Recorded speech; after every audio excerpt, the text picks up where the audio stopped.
Hello everyone, আসসালামু আলাইকুম। Welcome my YouTube channel. তো অনেক দিন ধরে আমি কোনো রান্নার ভিডিও দিতে পারতেছি না। আসলে আমার ফোনটা ভেঙে গেছে, তো সেজন্য রান্নার ভিডিও দিতে পারতেছি না। তো অনেক কষ্ট করে নিজের হাজব্যান্ডের ফোনে এই ভিডিওটা আমি তৈরি করছি। তো সবাই কিছু মনে না করে আমার যে ওই ফোনে যে ভিডিওগুলো ছিল এই ভিডিওগুলো আমি আপলোড করছি। তো আমি রান্নার ভিডিও নিয়ে আজকে অনেক দিন পর একটা রান্নার ভিডিও দিচ্ছি। তো এখানে আমি আজকে বোনা খিচুড়ি রান্না করব। মাংসগুলোকে আমি নামিয়ে টুকরো টুকরো করে নিয়েছি। তো দেখুন এখানে আমি রাইস কুকারে মাংসগুলো ঢেলে দিয়েছি। তারপর হচ্ছে এখানে মাংসগুলা খিচুড়ির জন্য আগে মাংসটাকে কষিয়ে নিব। তো সেজন্য আমি পেঁয়াজ পরিমাণ হাফ কাপের মতন পেঁয়াজ কুচি দিয়ে দিচ্ছি এখানে। আর হচ্ছে এখানে আমি পেঁয়াজ কুচি দেওয়ার পর এখানে মাংসর মশলা দিয়ে মাংসটা কষিয়ে নেব। যে রেডিমেড মাংসর যে রাঁধুনি যে মাংসর মশলাটা আছে এই প্যাকেটটা আমি পুরোপুরি দিয়ে দিব, একটুও রাখবো না, মানে সম্পূর্ণ মাংসের প্যাকেটে দিয়ে দেবো। কারণ মাংস অল্প হলেও এখানে হাফ কেজির মতো মাংস অল্প হলেও যেহেতু খিচুড়ি রান্না করব, খিচুড়ির মশলা আমি আলাদা করে কোনো মশলা দিব না, সেই জন্য পুরো মাংসর প্যাকেটের মশলাটা দিয়ে দিচ্ছি। আর 2 টেবিল চামচের মতন তেল দিচ্ছি। তো এখানে মাংসটা এখানে মেখে নিব, মেখে আমি 5 মিনিটের মতন রাখবো। তো পরিমাণ মতন লবণ দিয়ে দিচ্ছি। দেওয়ার পরে আমি এখানে হালকা একটু হলুদের গুঁড়া অ্যাড করতেছি। তারপরে হালকা এখানে আমি মরিচের গুঁড়াও অ্যাড করব, কারণ হচ্ছে মাংসের মশলার প্যাকেটে হলুদ মরিচটা কম থাকে। তো দেখুন এখানে আমি মরিচের গুঁড়া অ্যাড করছি স্বাদ মতন। আমি আমার স্বাদ মতন মরিচের গুঁড়া দিতেছি, আপনারা চাইলে কম বেশি দিতেই পারেন, সেটা আপনাদের ব্যক্তিগত ব্যাপার। তো এখানে আমি এটা মেখে কিছুক্ষণের জন্য রেখে দিব। তারপর হচ্ছে আমি কিভাবে কি করি সেটা আপনারা দেখেন। সম্পূর্ণ ভিডিওটা না দেখলে বুঝতে পারবেন না যে আমি কিভাবে আসলে খিচুড়িটা রান্না করতেছি। অনেকে অনেকভাবে রান্না করে, তো আমি এখানে আজকে একটু অন্যভাবে রান্না করব। দেখুন আমি পরিমাণ মতন পানি দিয়ে আমি রাইস কুকারে কিছুক্ষণ রাখার পরে রাইস কুকারে দিয়ে দিচ্ছি। রাইস কুকারে দিয়ে দেখুন বসিয়ে দিচ্ছি। বসিয়ে আমি সুইচটা দিয়ে দিব, সুইচটা লাগিয়ে দিলাম। তারপরে কুকে চাপ দিয়ে আমি কুক হওয়ার জন্য রেখে দিচ্ছি। এখানে মাংসটা সম্পূর্ণ কষানো হবে। তারপর এখানে আমি খিচুড়ির জন্য দিয়ে দিচ্ছি চাল। এখানে আমার যে চাল মাপার কৌটোটা আছে ওই কৌটো দিয়ে আমি 1.5 কৌটোর মতন চাল দিয়ে দিব। এটা হচ্ছে চাষি চিনি গুঁড়া যে চালটা, ওটা মানে প্যাকেটের চালই আমি দিচ্ছি। তো এখানে 1.5 কৌটো চাল দিলাম। তো এখানে ডালটা দেখুন আমি কিভাবে দেই, ডাল কতটুকু দেই। আসলে এই চাল ডালের মেজারমেন্টটা যদি ঠিক থাকে তাহলে খিচুড়িটা অনেক সুস্বাদু হয় খেতে। এখানে আমি হাফ কৌটোর মতন মুসুরির ডাল দিয়ে দিলাম। আসলে 1.5 কৌটো চালের জন্য আমি 1 কৌটোর মতন ডাল দিব। তো এখানে হাফ কৌটো আমি দিয়ে দিলাম মুসুরির ডাল, আর বাকি হাফ কৌটো হচ্ছে আমি মুগ ডাল দিব। মুগ ডালটা যেহেতু একটু বেজে নিব সেজন্য এখানে অ্যাড করে নিই। এখানে ডাল আর মুসুরির ডালটা আমি দিয়ে দিয়েছি। তো এখানে আপনারা দেখতেই পাচ্ছেন। আর ভিডিওটা একটু লং হয়ে গেছে, যদিও ভিডিওটা আমি তো লং করতে চাইনি, তারপরেও একটু লং হয়ে গেছে। তো কিছু করার নাই আসলে। তো আসলে অন্য ফোন দিয়ে করতেছি। তো দেখেন মুগ ডালটা আমি হাফ কৌটো নিয়ে ভেজে নিচ্ছি। একটু হালকা যদি ভেজে না নিই তাহলে হচ্ছে হয় না। আসলে মুগ ডালটা একটু ভেজে নেওয়াই বেটার। যদি না ভাজেন সেটা আপনাদের ব্যক্তিগত ব্যাপার। আমি হচ্ছে একটু ভেজেই রান্নাটা করি, আমার কাছে মনে হয় একটু ভেজে নেওয়াই বেটার, তাহলে একটা গন্ধ করে না। তো এখানে দেখেন চাল ডালের সাথে মুসুরির ডালের সাথে আমি মুগ ডালটাও অ্যাড করে নিয়েছি। তো দেখুন এখানে ভিডিওটা একটু ছোট ক্লিপ হয়ে গেছে, আসলে এটা আমি খেয়াল করিনি তো সেজন্য। তো এখানে দেখুন আমি ওই চাল ডালটা ধুয়ে নিব। আর এখানে আমি একটা পাত্রে গরম পানি বসিয়ে দিয়েছি।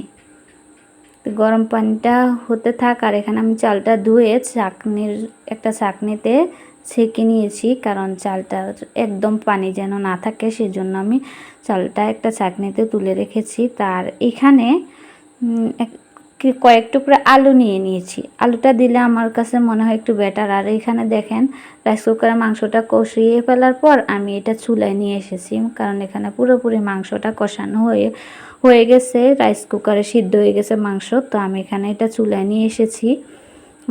চুলায় আনার পরে খিচুড়িটা আমি চুলায় রান্না করব, কারণ এটা রাইস কুকারে সম্পূর্ণ ভালো হবে না, হয় নরম হয়ে যাবে, নয়তো একটু চাল চাল থাকবে। সেজন্য আমি চুলায় নিয়ে এসেছি, কারণ চুলার তাপটা সমানভাবে হয় আর রাইস কুকারে শুধু মাঝখানেই তাপটা আসে, সেজন্য আর কি।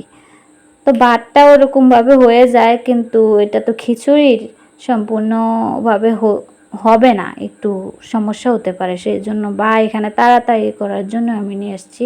তো মাংসর মাঝখানে আমি আলুগুলো দিয়ে দিচ্ছি। আলুগুলো দিয়ে একটু নাড়াচাড়া করে নেব। তো দেখেন, আপনারা ধৈর্য সহকারে যদি ভিডিওটা দেখেন তাহলে পুরো খিচুড়িটা রান্নার আপনারা দেখতে পাবেন। তো একটু নাড়াচাড়া করে নিয়ে আমি চালগুলো দিয়ে দিচ্ছি। চালগুলো যে চাকনিতে দেখেন কি ঝরঝরে, ফোঁটা পানিও এখানে রাখিনি।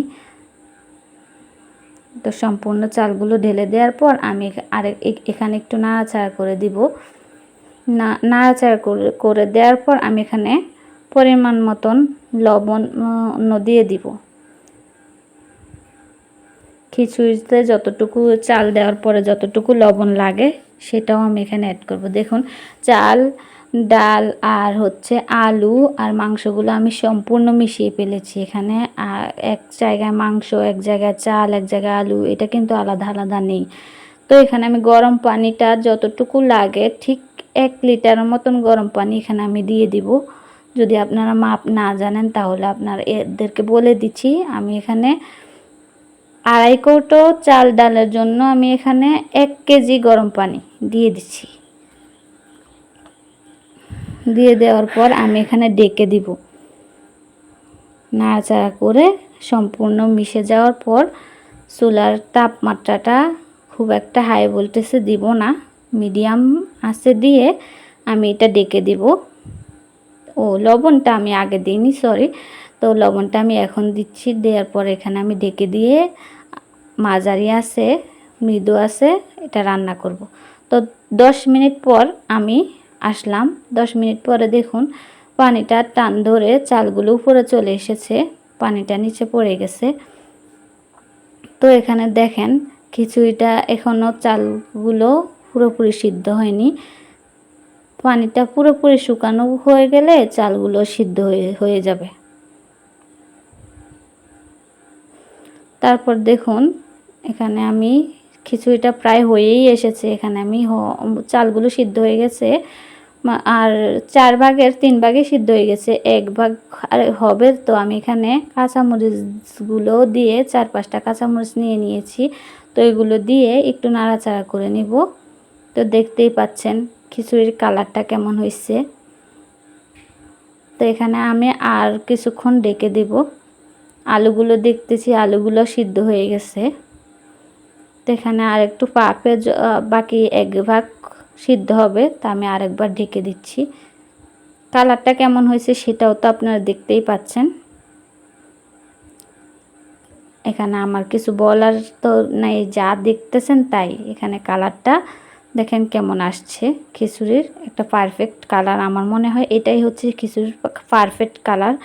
বাকিটা আরও অনেকে অনেকভাবে, আমার এখানে বিদ্যুৎ চলে গিয়েছে, তো সেই জন্য একটু অন্ধকারেই রান্নাটা করতেছি। দেখেন খিচুড়িটা পুরোপুরি হয়েই গেছে, এখানে আর হবে না। এটা যদি আমি এখনই পরিবেশন করি তাহলে গরম গরম এটার স্বাদই হবে আলাদা। তো এখানে আমি খিচুড়িটা একটু জর্জরে হওয়ার জন্য আর একটু ঠান্ডা করতে হবে। তো একটু ঠান্ডা হলে এটা জর্জরে হবে। তো আমি এত ঠান্ডা করব না, আমি একটু গরম গরমই পরিবেশন করব। আমার খিচুড়িটা পারফেক্ট হয়ে গেছে। তো আমি এখন পরিবেশন করব। এই যে দেখেন খিচুড়িটা আমি পরিবেশন করছি। দেখেন খিচুড়িটা দেখতে এমন হয়েছে। এই যে আমার খিচুড়িটা পারফেক্ট হয়ে গেছে। তো এভাবে একবার রান্না করে দেখবেন, খুব ভালো লাগবে। তো ভিডিওটি ভালো লাগলে শেয়ার করবেন। ধন্যবাদ।